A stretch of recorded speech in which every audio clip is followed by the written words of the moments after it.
Hi, everyone. Bahaa Mikhail, PayrollCentric Payroll Services.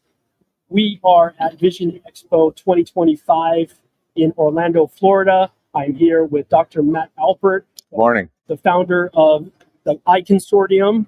And welcome, Dr. Matt Alpert. Thank you for having me. Yeah, my name is Dr. Matthew Alpert. I am one of the co-founders of the Eye Consortium. We're happy to be here with you and lend support to try and educate our membership and the broader doctor public about PayrollCentric and the benefits that they can bring and making their practice lives easier, more efficient, and let them streamline their businesses. Well, we're happy to be here, and I figured we'd probably start off by just having a conversation about who you are and your vision for the Eye Consortium. So we started about 5 years ago, but the story really emerged about 25, 30 years ago when I began practicing. So kind of opened up, trying to run a business. You do well in school, you graduate, you're an optometrist, hooray, you walk out, you start seeing patients, you have no idea how to run a business. Yeah. So you kind of muddle through it, you're inefficient, you don't do it well, and then you start gaining some momentum. You become a better doctor, you become a better business person, but your focus really should be on patient care.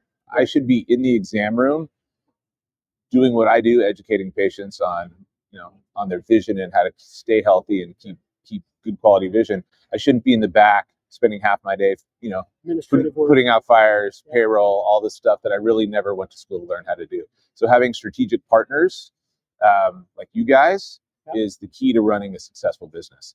So we had this vision. There's been some other similar things in the marketplace, but the interesting thing about eye care and the eye care industry, especially when it lends itself to small business owners, is the companies that try to lend support services are actually the ones that are competing against the small business. So you're giving your personal information, you're giving your practice information to a company or a company that partners with that are competing directly against you. So our vision was for the Eye Consortium, create a basket of top shelf, best in class vendor partners that don't compete directly against the independent, that bring value and help them run a more efficient business. So the first few steps were building out the basket of vendor partners were the high profile things like the lens services, lab services, frame companies, the front end stuff, the kind of sexy stuff that sells and where they're generating their revenue. So we did that. We created an amazing platform, an amazing vendor partnership with these groups, and they're saving a ton of money with non-competitive vendor partners. But then we had a lot of requests, and logically, it made sense that we would look to support the back office portion as well. So what you guys are is a sweet spot that if we can get out and get in front of our membership and educate them and how you can save them time, money, and make them more efficient, it's kind of a win-win-win. It's a win for you guys, you can deliver your services. It's a huge win for our membership, and it's a win for tech delivering on our message of providing a more comprehensive vendor platform. So I got to tell you, we've been working together for going on a year now, and working with your folks about creating like the appropriate plans for your membership has been great. So I just want to let everybody know that we've got two plans for your membership, Clear Vision and Clear Vision Plus. So good names, I like it. Thanks. Well, so let me just tell you real quick and tell our audience real quick about Clear Vision and Clear Vision Plus. Clear Vision basically has everything that an optometrist would need for payroll services, including employee self-service. The employees have access to their data as well. Workers' comp and health benefits is part of our support solution as well.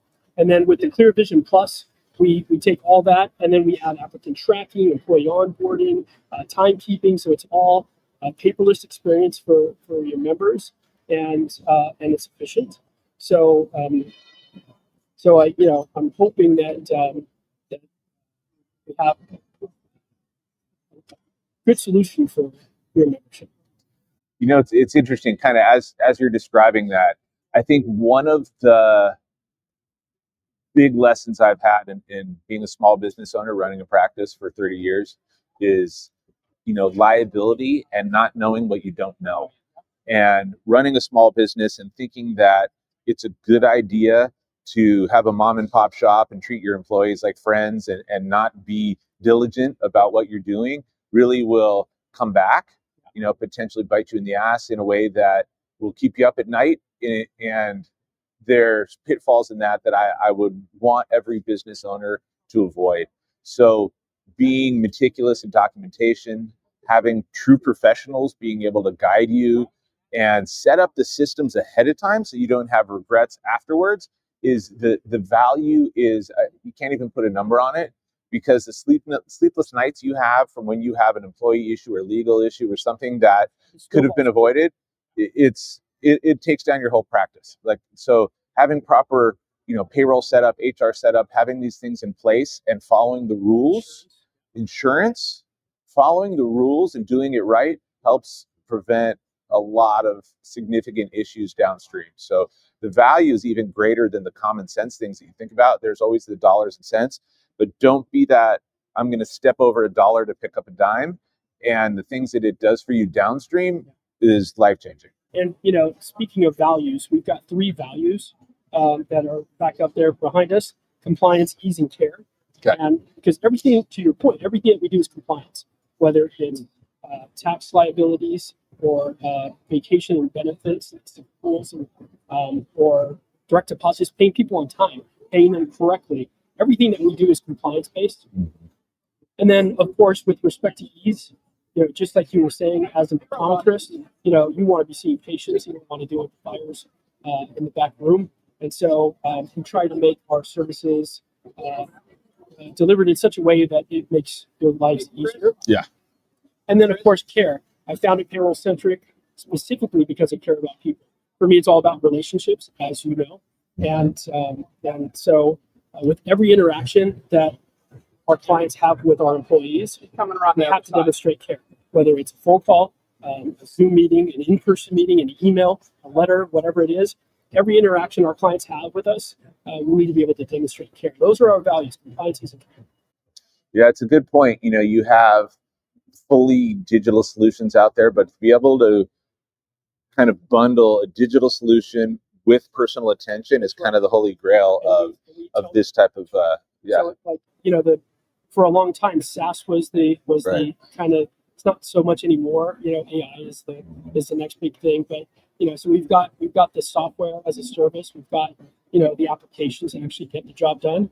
But more importantly, we've got the people, the know-how, the experience. Right. The majority of our employees are career payroll people. We're experts at what it is that we do, so we've got that nice balance. How many years have you been doing this?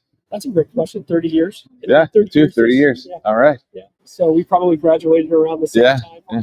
I went to UCLA, graduated in '94.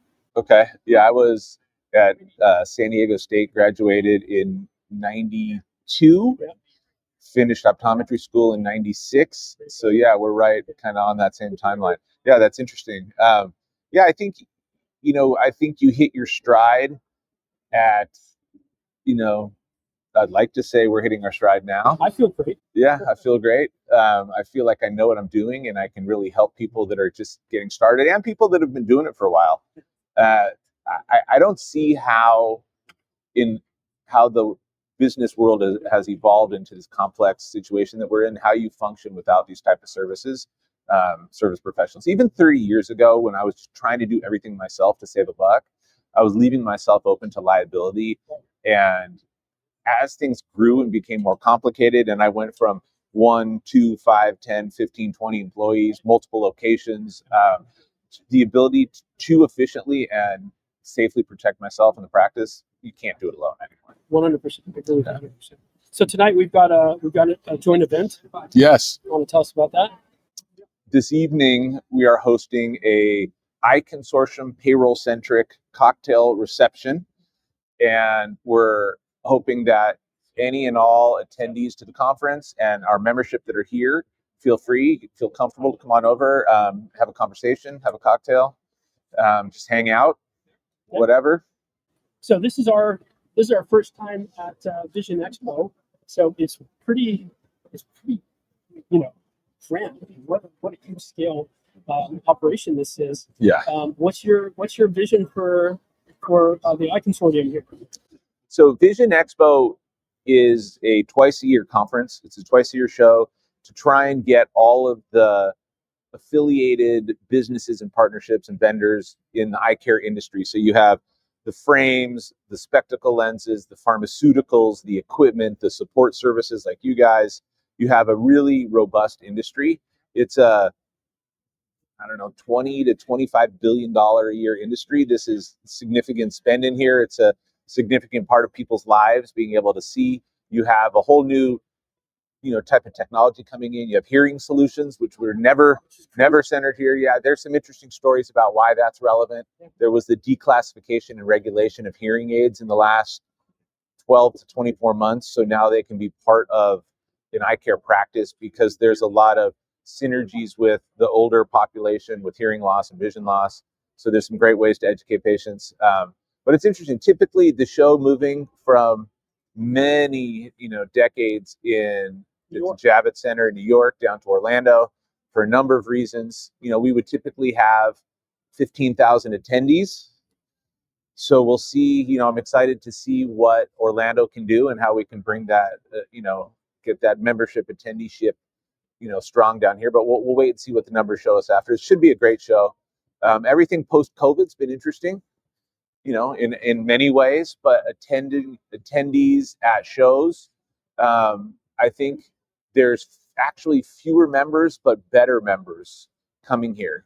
I think there's fewer kind of loopy-loop people just kind of to come and hang out, but the people that come tend to be more engaged and wanting to get the most value out of attending the conference. Well, it's still pretty early here. Within our first hour, there's a lot of traffic walking around, and it's kind of fun. But yeah, I mean, I imagine that with COVID, it was probably like fewer people, or.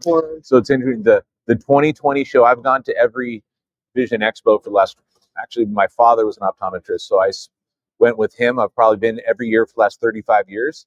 The 2020 Vision Expo, you could roll a bowling ball down this thing and not even graze a person. It was bad. Was that in February? Yeah. Oh, that was right before.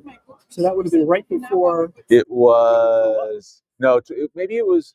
Yeah, no. So 2021 show. So they canceled maybe it was 21. The first year that they came back post COVID. It was a disaster. It was kind of exciting just to try and get back on your feet. There was more of like that psychological moment of like, we're back. But the doctor population had gotten used to doing everything on Zoom. So there was kind of a natural hesitation for people to show up.